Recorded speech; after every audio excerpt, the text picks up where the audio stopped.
ChatGPT said. They laughed when she pulled out the rifle. Old scope, worn stock, the kind of thing you might expect to see in your grandfather's closet. Not on a special operations mission in Afghanistan. Is that a museum piece? One of the guys sneered, not bothering to hide his grin. Another asked, does it even hold zero? And the rest just rolled their eyes. She said nothing. Just set up her position, calm as you like, while their laughter echoed in the mountain air. Then came the call. Movement at 2,000 meters, brutal wind, heat waves dancing off the rocks, conditions nobody sane would attempt. But she took one breath, squeezed the trigger, and everything changed in an instant. The target dropped, and the laughter died.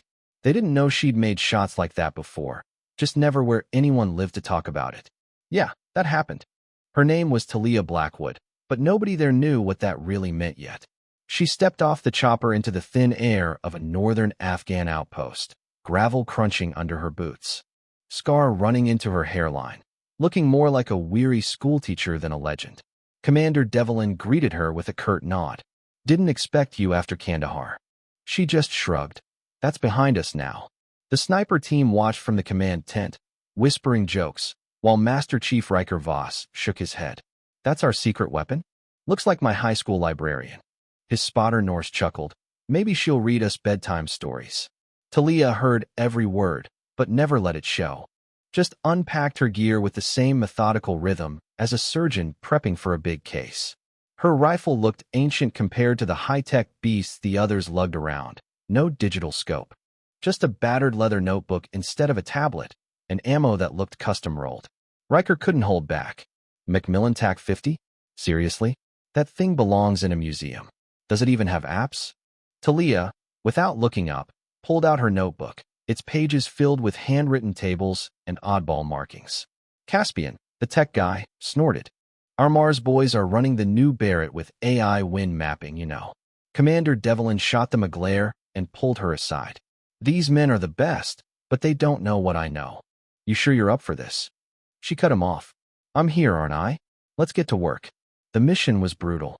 A bomb maker responsible for too many American deaths was due to appear for just a few minutes before slipping across the border forever. The shot would be at 600 meters, through heat haze and sideways wind, a near-lottery chance. Riker interrupted the briefing. With respect, sir, those conditions are impossible. Devlin just nodded to Talia. I say 200. The sun rose gold over the mountains as they found their perches, Talia setting up away from the others, building her own world with handmade tools and her strange notebook. Norse wouldn't spot for her. No offense, but I stick with Riker. None taken, she replied, the first real words most of them had heard her speak. Caspian flashed his AI targeting screen to the team, full of digital readouts and probabilities, as Talia quietly scratched symbols in her book. What kind of system is that? Riker asked, curiosity and skepticism blending together. Mine, she said. Radio crackled. Target on site in 1 hour. Confirm position. Devlin's reply was steady, but you could feel the tension rise. Riker's new $35,000 rifle glowed with confidence. Talia glanced over. Nice setup. What's your glass? Riker teased. Modified. Her answer made him snort, but she just returned to her work. Then, the moment came. Caspian's thermal imaging found movement. The target appeared, a shadow in the southeast corner, moving fast. Riker took the first shot, missed. I don't have a solution, he admitted. Frustration breaking through. Time was running out. The target headed for a vehicle, seconds from escape. Devlin's voice. We're losing the window. Anyone have a shot? Talia stepped forward. I have it. The team burst into laughter, but Devlin silenced them. Let her try. She moved into position, made a few notes, shut her eyes for a second, then took a single deep breath and squeezed the trigger. Silence. Then, through every scope, the distant figure crumpled. Target eliminated. Clean shot. Norse, for once, was speechless. That's not possible. Caspian checked his gear. His AI system had given her a 91% chance to miss. Riker looked at Talia anew, noticing for the first time the custom trigger, the handmade barrel. The scope etched with secret markings. What is this? He asked, still in shock. Then, a new voice crackled in Talia's earpiece. Blackwood, confirmed status. The team glanced at each other. realizing her call sign was different from what they'd been told. Stillwater Asset confirms package delivered. Site secure. No complications, she replied. Suddenly, Commander Devlin's whole demeanor changed. Authority replaced by something like respect. Gentlemen, he announced, you've just watched the legendary ghost of Kandahar in action. Stunned silence. 12 confirmed kills, all at impossible distances, all with the same rifle you called a museum piece. Caspian shook his head. Those were different snipers, different units, impossible. When operations don't exist, neither do their snipers, Talia answered. She began to break down her rifle, her hands steady. Flashbacks danced behind her eyes. A moonless night in Kandahar. A shot that changed the course of a war, an operation that cost innocent lives and sent her into exile. Devlin received new intel, 3 more high-value targets at a secondary location. Riker, still reeling, muttered, conditions are getting worse. Talia replied, I can get the first one, maybe the second. The third is yours. Mine? I just saw you make the shot of the century.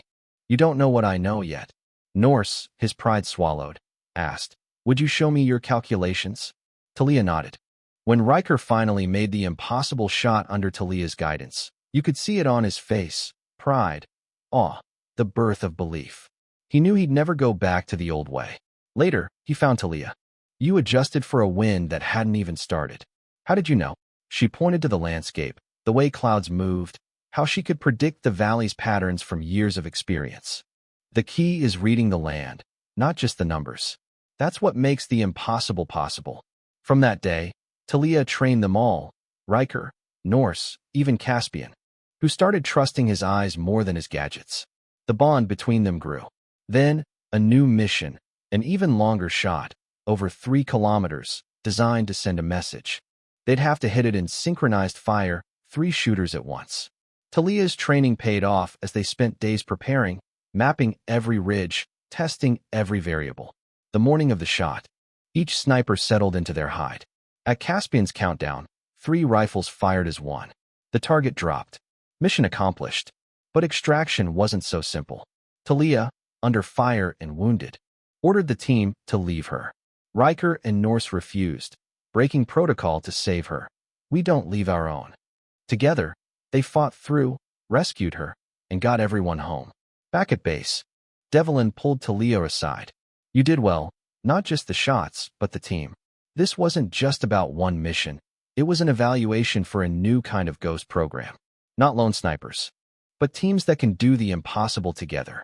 Talia agreed, but warned them, this life means no glory, no records, only impact. Months later, a new generation arrived at a secret Nevada training facility, met by the now legendary Ghost team, Riker, Norse, Caspian, and Talia. Her battered old rifle sat in a case, plaque beneath it. It's not the weapon that makes the impossible possible.